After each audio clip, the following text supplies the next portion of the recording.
আসসালামু আলাইকুম প্রিয় দর্শক বন্ধুরা, আশা করি সকলে ভালো আছেন। বন্ধুরা, আজকের ভিডিওর মাধ্যমে আমরা Adobe Photoshop 7.0 full course Bangla tutorial শুরু করতে যাচ্ছি। আপনারা যদি Adobe Photoshop এর সকল প্রকার কাজ শিখতে চান তাহলে আজকের ভিডিওটি আপনার জন্য অত্যন্ত গুরুত্বপূর্ণ হতে যাচ্ছে। স্টুডিওতে কাজ করার জন্য সবচেয়ে ভালো সফটওয়্যার হচ্ছে Adobe Photoshop 7.0। এই সফটওয়্যারটির ফাইল সাইজ খুব ছোট হওয়ার কারণে আপনি যে কোনো র্যামের কম্পিউটারে খুব স্মুথলি এই সফটওয়্যারটি ব্যবহার করতে পারবেন। সো বন্ধুরা, চলুন ইন্ট্রো গল্প বাদ দিয়ে মূল ভিডিওটি শুরু করা যাক। আপনি যদি আমার চ্যানেল নতুন দর্শক হয়ে থাকেন তাহলে প্লিজ সাবস্ক্রাইব করে আমাদের পরিবারের একজন হয়ে যান এবং নতুন ভিডিওর নোটিফিকেশন সবার আগে পাওয়ার জন্য পাশে থাকা বেল বাটনটি অন করতে ভুলবেন না। So let's begin.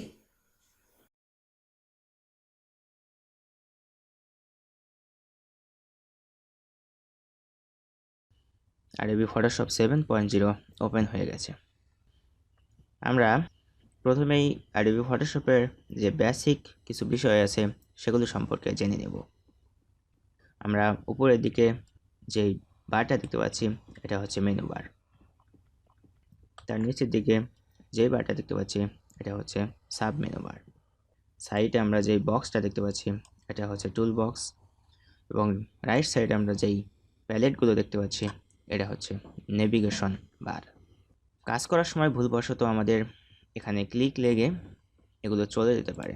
যদি আমাদের এভাবে সবগুলো ডিলিট হয়ে যায় তাহলে আমরা কিভাবে ব্যাকআপ করতে পারি তা আমরা এখন জেনে নেব। সেজন্য চলে যেতে হবে উইন্ডো বাটনে। যাওয়ার পর দেখতে পারবো যেখানে নেভিগেটর নামে একটা অপশন আছে। এখানে যদি আমরা টিক মার্ক দিয়ে দিই তাহলে কিন্তু আমাদের নেভিগেশন যে বারটা আছে সেটা কিন্তু চলে আসবে। তারপরে আবার উইন্ডোতে যাওয়ার পর আমরা দেখব এখানে সোয়াচ আছে। এটা যদি আমরা নিতে চাই তাহলে আমরা এখানে ক্লিক করব। তারপর আবার উইন্ডোতে চলে যাব। এখানে দেখতে পারবো লেয়ার দরকার আমাদের, আবার আমাদের ক্যারেক্টার প্যালেট দরকার। এটা কিন্তু চলে আসলো। এরপর আমরা যে টুল বক্সটা দেখতে পাচ্ছি এটাকে কিন্তু এখান থেকে বাদ দেওয়ার কোনো অপশন নেই। আবার সাব মেনু বার যে দেখতে পাচ্ছি এটাকে কিন্তু আমরা ক্লোজ করতে পারছি না। এটাকে ক্লোজ করার জন্য আমাদের উইন্ডোতে চলে যেতে হবে। এখানে দেখতে পারবো টুলস এবং অপশন নামে দুইটা অপশন আছে এখানে। এগুলো যদি আমরা টিক মার্ক উঠিয়ে দিই তাহলে কিন্তু অপশন বার এবং টুল বারে চলে যাবে। এগুলোকে ফেরত আনার জন্য আমাদের উইন্ডোতে যেতে হবে। যাওয়ার পর এখানে যদি আমরা টুলে ক্লিক করে দিই তাহলে টুল বার চলে আসবে এবং আবার উইন্ডোতে যাওয়ার পর যদি অপশনে ক্লিক করে দিই তাহলে অপশন বার চলে আসবে। কিন্তু আমরা একটি মাত্র ক্লিকের মাধ্যমে সবগুলো প্যালেট এবং টুল বক্স এবং সাব মেনু বার সব ব্যাকআপ করতে পারি। সেজন্য আমাদের যেতে হবে উইন্ডোজে, ওয়ার্কপ্লেসে যাওয়ার পর যদি রিসেট প্যালেট লোকেশনে ক্লিক করে দেই তাহলে কিন্তু আমাদের সবগুলো যা এলোমেলো হয়েছিল ফটোশপের বেসিক যে প্যালেটগুলো আছে, টুল বক্সগুলো আছে, সাব মেনু বার আছে, সব কিন্তু ব্যাকআপ হয়ে ফেরত আসবে। বেসিক কিছু সম্পর্কে আমরা জেনে নিলাম।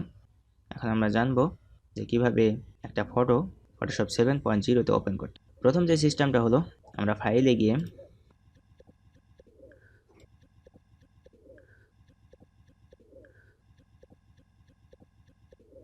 আমাদের যে ফাইল লোকেশন আছে সেখানে গিয়ে আমরা কিন্তু একটা ফটো ওপেন করতে পারি।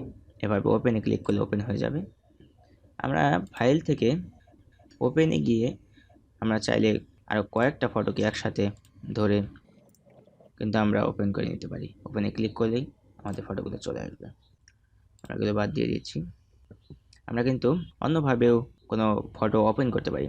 সেটা হলো আমরা ফাঁকা জায়গা দেখতে পাচ্ছি এখানে। এই ফাঁকা জায়গাতে যদি আমরা ক্লিক করি, ডাবল ক্লিক করি, তাহলে কিন্তু আমরা আমাদের যে ইমেজের লোকেশন আছে সেখানে কিন্তু চলে যাবে। এখান থেকেও আমরা কিন্তু ওপেন করে নিতে পারি। আমরা অন্যভাবেও ওপেন করতে পারি। এটা হলো আমাদের যদি ইমেজে চলে যাই, আমরা যদি এখান থেকে একটা ছবিকে ধরে ফটোশপ আইকনের উপর ছেড়ে দিই তাহলে কিন্তু এখানে চলে আসবে। আমরা ওপেনিং প্রসেস দেখলাম। এখন আমরা টুলগুলো সম্পর্কে জানবো। এখানে আমরা সিলেক্ট করেছি রেক্টেঙ্গুলার মার্কি টুল। রেক্টেঙ্গুলার মার্কি টুলের 4টি টুল আছে। রেক্টেঙ্গুলার মার্কি টুল, ইলেকট্রিক্যাল মার্কি টুল, সিঙ্গেল র মার্কি টুল এবং সিঙ্গেল কলাম মার্কি টুল। এই টুলটির আবার কয়েকটা সাব টুল আছে। সাব টুলগুলো কিন্তু এখানে শো করে। সুতরাং আমরা এখন একটা নিউ ডকুমেন্ট নেব। নিউ ডকুমেন্ট নেওয়ার জন্য ফাইলে যেতে হবে। যাওয়ার পর নিউয়ে ক্লিক করে আমরা কিন্তু এখানে ডকুমেন্ট নিতে পারি, আমরা অন্যভাবে নিতে পারি, Ctrl+N প্রেস করে একটা ডকুমেন্ট নিতে পারি। আমরা যদি ফটোশপ যে রিকমেন্ড করেছে সেই অনুযায়ী যদি নিতে চাই তাহলে আমরা ওকে ক্লিক করে দেব। আমরা কিন্তু কাস্টম নিজের ইচ্ছা মতো একটা ডকুমেন্ট নিতে পারি। আমরা A4 সাইজের ডকুমেন্ট নিতে পারি। এখানে আমরা 1280x720 HDTV 720 পিক্সেলের একটা ডকুমেন্ট নিচ্ছি। নেওয়ার পর এখানে যা আছে থাকলে চলবে, কিন্তু আমাদের একটা জিনিস লক্ষ্য রাখতে হবে, মুড যে আছে সেটাকে RGB কালার রাখতে হবে। RGB কালার হলো ওয়েব মুড, অর্থাৎ ওয়েব সার্ভিসে আপনি এটা ব্যবহার করতে পারবেন। আর যদি আপনি প্রিন্ট করতে চান তাহলে CMYK কালার মুড আপনাকে সিলেক্ট করতে হবে। RGB বলতে বোঝায় রেড, গ্রিন অ্যান্ড ব্লু, এবং CMYK হলো সায়ান, ম্যাজেন্ডা, ইয়েলো এবং কি ব্ল্যাক। অতএব আমরা এখানে RGB কালার মুড সিলেক্ট করে নিলাম। ওকে, আমরা এটাকে একটু ছোট করে নেব। ওকে, এখন আমরা দেখব রেক্টেঙ্গুলার মার্কি টুলের কাজ কি। আমরা যদি এখানে এইটুকুর উপর ক্লিক করে মাউস ড্র্যাগ করি তাহলে এরকম একটা চলে আসবে। এখন যদি আমরা মুভ টুল সিলেক্ট করি, সিলেক্ট করার পর যদি এখানে লেফট সাইডে ক্লিক করে ধরে এখানে ছেড়ে দিই তাহলে দেখতে পাচ্ছেন এটা কিন্তু কপি হয়ে গেছে। আমরা কিন্তু অন্যভাবেও এটাকে কপি করতে পারবো। যদি আমরা এখানে ক্লিক করা আছে, আমরা যদি Ctrl+C প্রেস করে এখানে এসে যদি আমরা Ctrl+V প্রেস করি তাহলে কিন্তু দেখতে পারবেন কপি হয়ে গেছে। এখন আমরা দেখব রেক্টেঙ্গুলার মার্কি টুলের যেগুলো সাব টুল আছে সেগুলো কিভাবে কাজ করে। প্রথমে দেখতে পাচ্ছি নিউ সিলেকশন টুল, এটা তো আমরা সচরাচর এটা কিন্তু সিলেক্ট করাই থাকে। তারপরটা আমরা দেখছি add to selection tool. Ctrl+D press করে আমরা ডিসিলেক্ট করে দিই, এটা পূর্ববর্তীতে আমাদের সিলেক্ট করা ছিল। এখন যদি আমরা এভাবে মাউস ড্র্যাগ করি তাহলে কিন্তু দেখতে পাচ্ছেন আমরা আলাদা আলাদাভাবে কয়েকটা অংশকে সিলেক্ট করতে পারছি। এখন যদি আমরা মুভ টুল সিলেক্ট করে এটাকে এখানে নিয়ে আসি তাহলে দেখতে পাচ্ছেন আমাদের 3টা অংশ কিন্তু এখানে চলে আসলো। তারপর আমরা পরবর্তী সাব টুল দেখব, এটা হলো subtract to selection, subtract from selection.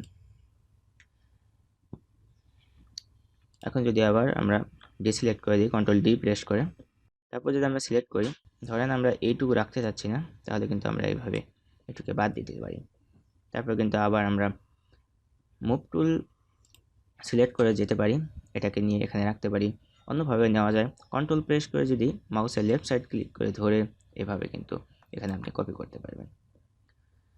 তারপর আমরা দেখব এখানে যে অপশনটা আছে আরেকটি, যে ইন্টারসেক্ট উইথ সিলেকশন, এটার কাজ হলো আমরা যদি আবার Ctrl+D প্রেস করে ডিসিলেক্ট করে দিই, তারপর যদি আমরা এইভাবে সিলেক্ট করি, করার পর এই টুলটা দিয়ে, এই সাব টুলটা দিয়ে আমরা যে কাজটা করতে পারবো, আমরা যদি শুধু এইটুকু রাখতে চাই এবং এইটুকু ডিলিট করতে চাই তাহলে আমরা এইটুকু যদি এইভাবে সিলেক্ট করি তাহলে শুধু এইটুকু থাকবে, এটুকু চলে যাবে।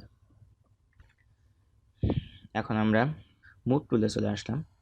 মুভ টুলের দেখতে পাচ্ছেন এখানে অটো সিলেক্ট লেয়ার নামে একটা অপশন আছে। আমরা এখন এটার কাজ দেখব।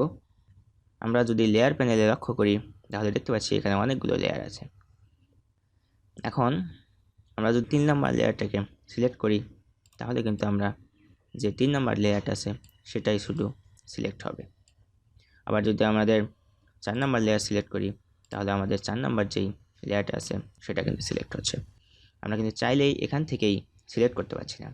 আমরা যদি অটো সিলেক্ট লেয়ারে টিক মার্ক দিয়ে দিই তাহলে আমরা যদি এই লেয়ারটাকে সিলেক্ট করতে চাই তাহলে এখানে ক্লিক করে এটাকে আমরা এভাবে নাড়াচাড়া করতে পারবো।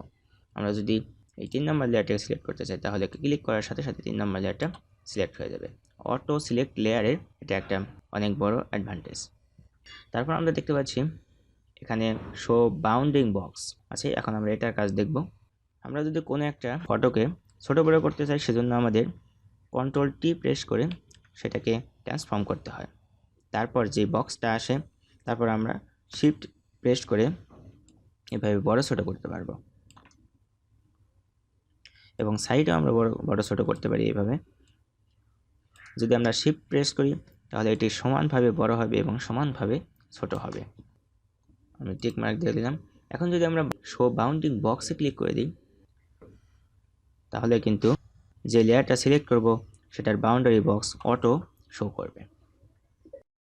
এখন আমাদের এখানে অনেকগুলো লেয়ার দেখতে পাচ্ছি। আমরা যদি কোনো লেয়ারকে ডিলিট করতে চাই তাহলে লেয়ারকে সিলেক্ট করে রাইট সাইডে ক্লিক করে আমরা ডিলিট লেয়ারে ক্লিক করে ডিলিট ইয়েস করে দিয়ে ডিলিট করে দিতে পারি। কিন্তু আমরা অন্যভাবেও ডিলিট করতে পারি। এখানে দেখতে পাচ্ছেন একটা ডিলিটের একটা আইকন আছে। আমরা চাইলে লেয়ারকে সিলেক্ট করে ড্র্যাগ করে ধরে এই ডিলিট বাটনের উপর ক্লিক ছেড়ে দিলেই ডিলিট হয়ে যাবে। দেখতে পাচ্ছেন ডিলিট হয়ে গেছে। এখন আমরা পরবর্তী আমাদের যে টুল আছে সেটা সম্পর্কে জানব। এখন আমরা জানব ল্যাসো টুল সম্পর্কে। ল্যাসো টুলে আরও দুটি টুল আছে, পলিগনাল ল্যাসো টুল, ম্যাগনেটিক ল্যাসো টুল। আমরা প্রথমে ল্যাসো টুল সম্পর্কে জানব। ল্যাসো টুল একটি মার্কিং টুল। সাধারণত কোনো নির্দিষ্ট অংশকে মার্কিং করার জন্য, সিলেক্ট করার জন্য ল্যাসো টুল ব্যবহার করা হয়। এই টুলের মাধ্যমে আমি যদি চাই যে আমি এই অংশটাকে সিলেক্ট করব, সেই জন্য এই টুল ব্যবহার করে আমি সিলেক্ট করতে পারি। এভাবে আমরা সিলেক্ট করতে পারি। এটুকু আমরা সিলেক্ট করে নিলাম।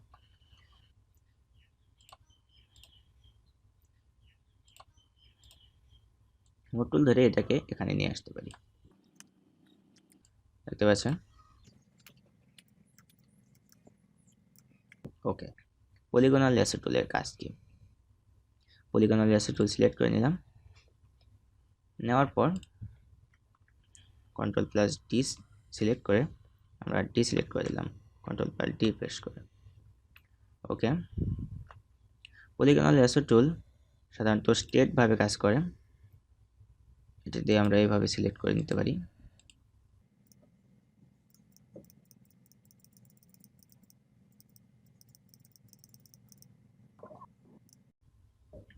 এখন আমরা মুভ টুল দিয়ে এটাকেও মুভ করে এখানে নিয়ে আসতে পারি।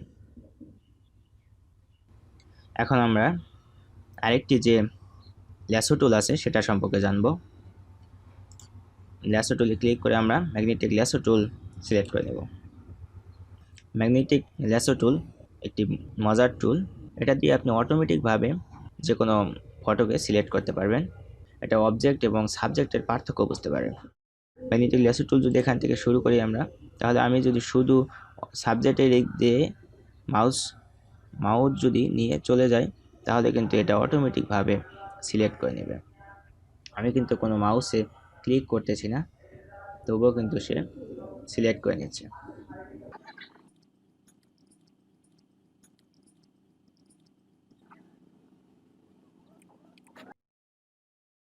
ফার্স্টে যে পয়েন্টটা শুরু করেছিলাম সেখানে যদি আমরা এটাকে লাগিয়ে দিই তাহলে কিন্তু এটা সিলেক্ট হয়ে যায়।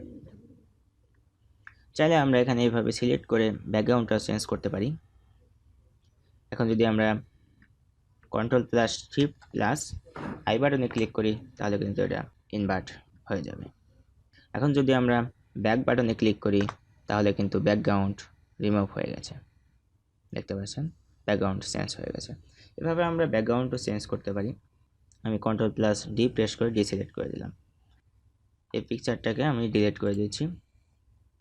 এখন আমরা দেখব ম্যাজিক ওয়ান টুল কিভাবে কাজ করে।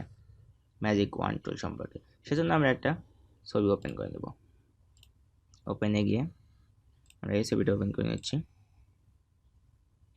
নতুন আরেকটা ছবি ওপেন করে নিই। আমরা এই ছবিটা ওপেন করে নিলাম। এটাকে আমরা এখানে রাখলাম। ম্যাজিক ওয়ান টুলের একটা আসলেই ম্যাজিক আছে। অবজেক্ট যদি এক কালার হয় তাহলে আমরা এক ক্লিকে ব্যাকগ্রাউন্ড রিমুভ করতে পারবো। এখন আমরা ম্যাজিক ওয়ান টুল সিলেক্ট করে নেব। নেওয়ার পর এখানে একটা ক্লিক করব। দেখতে পাচ্ছেন পুরো যে আমার ছবিটা আছে সেটা ব্যাকগ্রাউন্ড অবজেক্ট কিন্তু সিলেক্ট হয়ে গেছে। এখানে দেখতে পাচ্ছেন একটু অবজেক্ট সিলেক্ট হওয়া বাদ আছে। এখন আমরা শিফট প্রেস করে এখানে ক্লিক করব। দেখতে পাচ্ছেন এটাও কিন্তু সিলেক্ট হয়ে গেছে। এখন দুইভাবে আমরা ব্যাকগ্রাউন্ড এই ফটোটা চেঞ্জ করতে পারি। যদি আমরা ব্যাক স্পেসে ক্লিক করি তাহলে দেখতে পাচ্ছেন ব্যাকগ্রাউন্ডটা চলে গেছে। আমরা যদি রিডও করতে চাই, আমরা যদি ব্যাগে ফেরত যেতে চাই পিছনে এক স্টেপ পিছনে যেতে চাই তাহলে কন্ট্রোল জেড প্রেস করতে হবে। এখন আমরা control plus shift plus I বাটনে ক্লিক করব। করার পর দেখতে পাচ্ছেন আমার যে পুরো ফটোটা আছে সেটা কিন্তু সঠিকভাবে সিলেক্ট হয়ে গেছে। এখন আমরা মুভ টুল সিলেক্ট করে এটাকে ধরে এই লেয়ারের উপর নিয়ে আসবো, এই ফটোর উপর নিয়ে আসলাম। এখন আমরা control T press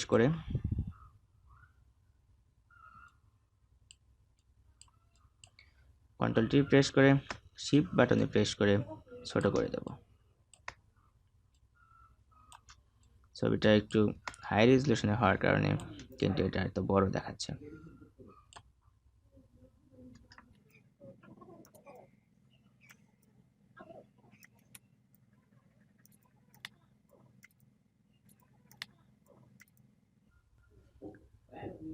tick mark দিয়ে দিলাম। দেখতে পাচ্ছেন সুন্দরভাবে কিন্তু ছবিটা এখানে ফিটিং হয়ে গেছে।